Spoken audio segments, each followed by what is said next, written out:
Social സയൻസിൽ ഓരോ ചോദ്യത്തിനും എത്ര പോയിന്റ് എഴുതിയാലാണ് ആ ചോദ്യത്തിന് മുഴുവൻ മാർക്ക് കിട്ടുക എന്നുള്ള സംശയം പല കുട്ടികൾക്കുണ്ട്. അത് നമ്മൾ ഈ ഒരു വീഡിയോയിൽ സോൾവ് ചെയ്യാണ്. സോ ഇത്ര അപ്ഡേറ്റ്സിനായിട്ട് നമ്മുടെ ചാനൽ ഒന്ന് ഫോളോ ചെയ്തോ, ഈ ഒരു റീൽ മാക്സിമം ഫ്രണ്ട്സിലേക്ക് എന്ത് ചെയ്തോ ഷെയർ ചെയ്തോ. നിങ്ങൾക്ക് സോഷ്യൽ സയൻസ് ടഫ് ആണ് ഈസി ആണെന്നുള്ള കാര്യം കൂടി നിങ്ങളൊന്ന് കമന്റ് ബോക്സ് ടൈപ്പ് ചെയ്യുക. അപ്പോൾ സോഷ്യൽ സയൻസിൽ 1 മാർക്ക് 2 മാർക്ക് 3 മാർക്ക് 4 മാർക്ക് 5 മാർക്കിന് വരെയുള്ള ചോദ്യങ്ങളാണ് പൊതുവെ ചോദിക്കാറ്. 1 മാർക്ക് മിക്കവാറും വൺ വേർഡ് ആൻസർ ആയി വരുന്ന ചോദ്യങ്ങളായിരിക്കും, അല്ലെങ്കിൽ കറക്റ്റ് ഒരു ഓപ്ഷൻ തിരഞ്ഞെടുക്കാനുള്ള ചോദ്യങ്ങളായിരിക്കും. അപ്പോൾ 1 മാർക്കിൻ്റെ ക്വസ്റ്റൻ ആണെങ്കിൽ അതിൽ ഓപ്ഷൻസ് കറക്റ്റായിട്ട് സെലക്ട് ചെയ്യുക, അല്ലെങ്കിൽ ആ വൺ വേർഡ് മാത്രം നിങ്ങൾ അവിടെ എഴുതിയാൽ മതി.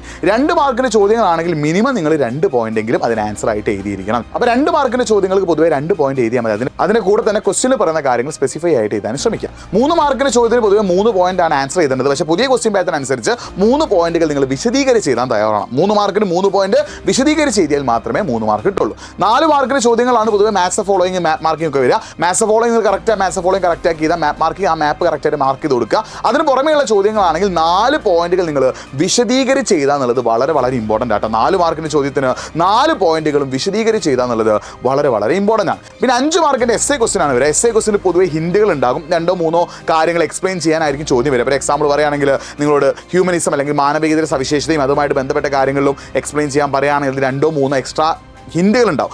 ഓരോ ഹിന്റുകളും നിങ്ങൾ എക്സ്പ്ലെയിൻ ചെയ്ത് തരണം. ചുരുങ്ങിയത് ആ എസ്സേ ക്വസ്റ്റിൻ്റെ ഒരു 8 പോയിന്റെങ്കിലും നിങ്ങൾ വിശദീകരിച്ച് ചെയ്താൽ മാത്രമേ നിങ്ങൾക്ക് അവിടെ 5 മാർക്ക് കിട്ടുള്ളൂ. അപ്പോൾ ഈ രീതിയിലാണ് സോഷ്യൽ സയൻസിൽ ഓരോ ചോദ്യത്തിനും ഉത്തരം എഴുതുന്നത്. 5 മാർക്കിൻ്റെ കാര്യം പ്രത്യേകം ശ്രദ്ധിക്കുക. അത് എസ്സേ ക്വസ്റ്റൻ ആയിട്ടാണ് വരിക. അതിൽ 2-3 ഹിന്റുകൾ എന്ത് ചെയ്തിട്ടുണ്ടാവും നിങ്ങൾക്ക് അവിടെ തന്നിട്ടുണ്ടാവും. ആ ഹിന്റുകൾ വിശദീകരിച്ച് കൊണ്ട് വേണം എന്ത് ചെയ്യാൻ, ആൻസർ എഴുതാൻ. അപ്പോൾ ഇനി സോഷ്യൽ സയൻസ് എക്സാം എഴുതുമ്പോൾ ഈ ഒരു കാര്യം നിങ്ങൾ ശ്രദ്ധിക്കണം. മാർക്കിനനുസരിച്ച് വേണം നിങ്ങൾ പോയിന്റുകൾ ആൻസർ ആയിട്ട് എഴുതാൻ. എന്നാൽ നിങ്ങൾക്ക് കറക്റ്റ് മാർക്ക് നേടാൻ സാധിക്കും.